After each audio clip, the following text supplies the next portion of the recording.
Olá, sou o pastor Jefferson Renato Ribeiro. Bem-vindo ao canal. Mais um vídeo. O tema de hoje: por que sou pré-tribulacionista? Vou passar as referências bíblicas que fazem a crença fiel a esta verdade, dentro sempre do contexto bíblico, dentro sempre da verdade da palavra de Deus. Esta é a bendita esperança da igreja. Este é uma promessa do Senhor Jesus Cristo, né?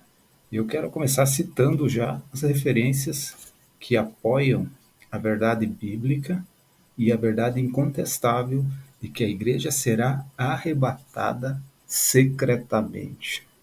Devemos entender, a princípio, que quando interpretamos a Bíblia, devemos distinguir nela. É uma lei da hermenêutica, uma lei que não pode ser deixada de lado na interpretação bíblica. Então ela causará, se for deixada de lado, erros de interpretação. Eu tenho que distinguir na Bíblia 3 povos: Israel, os gentios e a igreja. Desde Gênesis ao Apocalipse, Deus vai estar falando, ora, para Israel, e falando de Israel, obviamente se cita os gentios, e o mistério que esteve oculto aparece no devido tempo da graça, que é o povo de Deus, a igreja, a noiva de Cristo, a noiva do Cordeiro. Sem essa distinção, vão ocorrer erros de interpretação. E a parte pós-tribulacionista parece que não distingue esses 3 objetos do discurso divino: Israel, os gentios e a igreja. Então, esse é o principal alerta na interpretação bíblica, que eu devo distinguir para quem Deus está falando dentro do contexto bíblico. Mas a primeira referência, a primeira verdade, porque eu creio no arrebatamento secreto da igreja, é porque para a igreja Jesus é a estrela da manhã, a estrela da madrugada, a estrela da alva, que vem, é a primeira estrela que aparece ainda de madrugada, em destaque, né? Ele disse em Apocalipse que ele é a estrela da manhã, né? E é uma promessa para quem vencer. A estrela da manhã é promessa para a igreja. Então, também é uma referência ao seu modo secreto de vir, justamente para a igreja. Para a igreja, portanto, Jesus Cristo é a estrela da manhã. Para Israel, Jesus Cristo vai ser o sol da justiça, trazendo salvação debaixo de suas asas. Lá em Malaquias está esta verdade bíblica, né? E por que o sol da justiça trazendo salvação? Porque a forma com que os judeus, Israel vai aceitar Jesus Cristo finalmente, e esse é um remanescente, não toda a nação, mas um remanescente que será salvo e reconhecerá então Jesus Cristo, é na forma mais dramática, né? Quando estiver dentro da angústia de Jacó, a grande tribulação, né? Que está em Apocalipse. O profeta Daniel também profetizou acerca destes dias, que inclusive se não fossem abreviados, ninguém se salvaria. É a parte final da grande tribulação, composta por 3 anos e meio de grande angústia. O tempo foi abreviado, né, para que pudesse haver salvação, né, dos remanescentes, do resto, de uma grande colheita, que Cristo é a primícia dos que dormem, né? Depois a igreja, os santos do Antigo Testamento, né, que ressuscitarão quando da sua volta secreta, né, faz parte da grande cega, e um resto, que numa grande plantação sempre fica um resto, tanto nos pontos mais altos de uma árvore, como aqueles que caem pelo chão, né? É uma providência divina, que vemos na história de Israel, mas também num contexto espiritual fala dessa grande colheita de Deus, preservados para a salvação. Haverá sim, portanto, salvação nesse período, mas é um remanescente fiel, que foge do sistema, que foge da marca da besta, que foge por providência divina. Então, eu devo distinguir o discurso e saber que, para Israel, Jesus é o sol da justiça, que se manifesta trazendo salvação no período mais dramático da história. Mas outras referências, como promessas, eu posso citar a promessa em Apocalipse 3,10, está falando da igreja de Filadélfia, porque guardaste a palavra da minha perseverança, eu também te guardarei da hora da provação que há de vir sobre todo o mundo para provar, testar, né, os que habitam, experimentar, diz o texto em algumas versões, os que habitam sobre a terra. Apocalipse 3,10. Então, é uma promessa no contexto da igreja. Eu te guardarei da provação que há de vir sobre todo o mundo. Primeira promessa. Uma segunda promessa que eu gostaria de citar está em João 5,24, que diz assim: quem ouve a minha palavra não entra em juízo. Nós sabemos que a grande tribulação e os princípios das dores, primeiramente, depois a grande tribulação, esses 7 anos após o arrebatamento da igreja, né, a palavra de Deus diz que quem ouve a minha palavra não entra em juízo. Esse período de 7 anos é a ira do Cordeiro, é a ira divina, né? É o juízo de Deus sobre os homens. E é claro que não há espaço para noivo. Nenhum noivo celebra as bodas sem a noiva, né? E a verdade bíblica é que quando do arrebatamento da igreja, o primeiro ato é o tribunal de Cristo, a coroação dos que fizeram assim a obra de Deus baseada no ouro, na prata e nas pedras preciosas. Madeira, feno e palha serão as obras reprovadas. E haverá sim galardões, prêmio, recompensa. É o que o apóstolo Paulo vai dizer: corro não como que soqueando em vão no ar, mas pelo prêmio da soberana vocação em Cristo Jesus. Haverá premiação para aqueles ao qual esse mundo não foi digno deles. Então, uma segunda promessa é a promessa de Deus em João 5,24. Quem ouve a minha palavra não entra em juízo. Quem mais ouve a palavra de Deus, senão a sua noiva? Quem mais medita na palavra de Deus, senão a igreja de Cristo, né?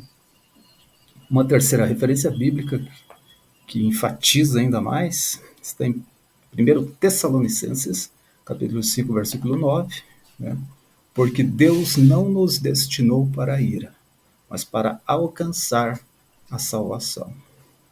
A igreja não está, em hipótese alguma, destinada à ira. Alguns dizem, não, a igreja tem que ser provada. Não, a igreja já foi provada, já militou. O mistério que teve o culto, a multiforme sabedoria de Deus foi manifesta a principados e potestades, glorificou a Cristo na terra, foi amparada e ensinada pelo Espírito Santo, que glorifica a Cristo, né, que enfatiza a palavra, que nos ensinou todas as coisas. Então, nessa jornada vitoriosa, a igreja será poupada do momento mais triste da história humana. Então, porque Deus não destinou a noiva para a ira, mas para salvação. Outro texto, Romanos 5,9, vai dizer assim: sendo justificado pelo seu sangue, seremos salvos por ele da ira. Enfatiza que o livramento da ira pertence a Deus e será efetuado em favor da sua noiva, né? Porque somos justificados pelo sangue. O sangue de Jesus Cristo nos purificou de todo pecado, que foi a marca que nos distinguiu do mundo, né? Foi a marca que nos distinguiu do mundo, a marca do sangue de Jesus Cristo que nos perdoou de todo o pecado, né? A marca do sangue remete ao Calvário, onde Cristo morreu por toda a humanidade, onde ali ele não só cobriu o pecado, mas ele lançou para longe de nós. Lembra do que João Batista disse quando viu Jesus no Jordão? Eis o Cordeiro de Deus que tira o pecado do mundo. Então, esta marca do sangue garantirá à igreja noiva vestes limpas. Vestes limpas. Você vai lembrar que no livro do Apocalipse há uma grande multidão depois que João vê, né? E um dos anciãos pergunta a João, né, se ele sabe quem é aquela multidão, e João diz que não sabe, então vem a resposta. Estes são os que lavaram as suas vestes no sangue do Cordeiro. Vem de grande tribulação. Né? Então é um grupo que, muito provavelmente, muitos deles pertenceram à igreja, mas no momento do arrebatamento, tal qual Jesus ensinou na parábola das virgens, das 10 virgens, 5 prudentes e 5 loucas, este grupo pertencia ao grupo 5 loucas. 50% da igreja, na matemática divina, não vai subir. Apenas 50%, apenas metade. A gente deduz que metade da igreja de Cristo hoje subirá pela parábola das 10 virgens. Né? Veio o noivo, elas estavam sem óleo nas suas lamparinas, símbolo do Espírito Santo, sem vida com Deus, sem intimidade com Deus, vida em pecado, vestes manchadas. E a veste da igreja são linho de fino branco, que são os nossos atos de justiça. Uma vez manchados, descondiciona para o arrebatamento. Né? Não será arrebatado o crente que convive com o pecado, que tem as suas vestes manchadas. Então essa multidão certamente conhecia o testemunho de Jesus Cristo, Marturium Jesu, que é o espírito da profecia. De Gênesis Apocalipse, o testemunho de Jesus Cristo vai ser enfatizado em todos os livros, profetas, salmos, até a culminação no livro de Apocalipse, com a glorificação da igreja. O testemunho de Cristo, no original grego, significa mártir. Então, para se salvar nesse período, quem pertenceu à igreja vai ter que amar a Cristo mais do que sua própria vida, tornando-se, então, mártir. Né? Mártir, testemunho, significa testemunho, né, de Cristo. Marturium Jesu, o espírito da profecia. Poderia citar muitos outros referências bíblicas, né, que nos remete a esta verdade. 1 Tessalonicenses 1,10 vai dizer que ele nos livra da ira vindoura. O Senhor nos livra. O papel da noiva é glorificar a Cristo, aceitou o plano da redenção no Calvário e, por certo, é o povo adquirido das trevas para a sua maravilhosa luz e não para a ira. Né? Não há nenhuma citação bíblica que confirme diretamente que a igreja passará pela grande tribulação. Como eu disse, a não distinção de Israel, igreja e gentil, leva a essa confusão. Né? Então, vemos que no livro do Apocalipse, lá no capítulo 4, João recebe a orientação para subir, sobe para cá. Né? Ali é, sim, uma inferência ao arrebatamento. Ele passa a ver as coisas de um patamar elevado. Né? E a igreja não é mais citada. Depois de Apocalipse 4, né, a igreja não é mais citada, já começam os juízos, o livro é aberto, os 7 selos, as sete trombetas, culminando com 7 taças, e a ira do Cordeiro, a ira de Deus, o juízo de Deus sobre a humanidade. Vemos no capítulo 4 uma ênfase à igreja já no céu, 4:24 de Apocalipse, os 24 anciãos já diante dos tronos, em volta do trono de Deus, coroados, representando ali já a coroação da igreja, que, como eu disse, primeiro ato no céu, após o arrebatamento, tribunal de Cristo. E depois começa um período de preparação para a ceia, para as bodas do Cordeiro. Então, em Apocalipse 19:8, a igreja volta com Cristo, milhares de santos voltam com ele para o momento em que Israel está quase na boca do leão, só com a orelha para fora, essa é a figura da salvação do remanescente fiel, né? A igreja volta com Cristo, milhares de santos, né, voltam com Cristo, e ninguém volta se não subiu. Ninguém pode voltar se não primeiro subir, né?